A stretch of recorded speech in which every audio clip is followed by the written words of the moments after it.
As a former journalism girl, this movie was really cathartic. There was something horrendously relatable about seeing Andy realize that it doesn't matter what's on her resume, it doesn't matter her accolades, it doesn't even matter her work ethic.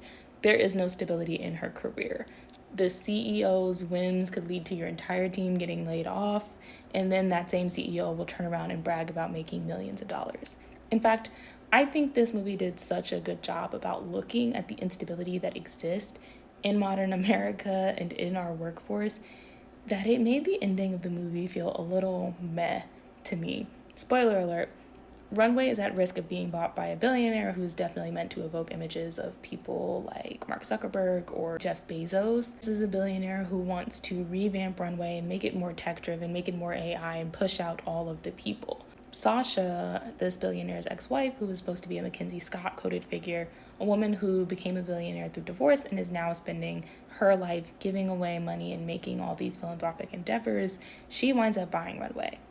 I think that this was a realistic ending, and I think that it was a good ending for the characters. Their jobs get saved, the magazine gets saved, and it gets saved by someone who not only reads the magazine but respects it and respects the work they do. That being said, this might be a cynical take.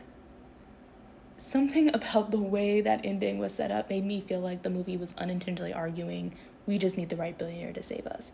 Again, I don't think this ending was necessarily bad. I don't think that it was necessarily unrealistic. It just left me feeling, unfortunately, a little hollow. And I think part of that reason might be because of a scene with Miranda and Andy right after Sasha announces her plans to buy the magazine. Andy is talking about, oh, this is so great that nobody from Runway will lose their jobs, no staff is getting cut. And Miranda's response is pretty long, but she kind of says, yeah, for now. And that felt like a little bit of a gut punch because, yes, they dodged the immediate bullet, but how long is the stability going to last? Is there ever any true stability these days in journalism or in any job, in any industry? Even with the hollow feeling I kind of left the theater with, I will say I did genuinely enjoy this movie. I loved returning to Runway. I loved returning to these characters. I loved how this film did a fabulous job, in my opinion, of balancing the spectacle of the fashion and the high status cameos while also trying to touch on a very important and timely topic.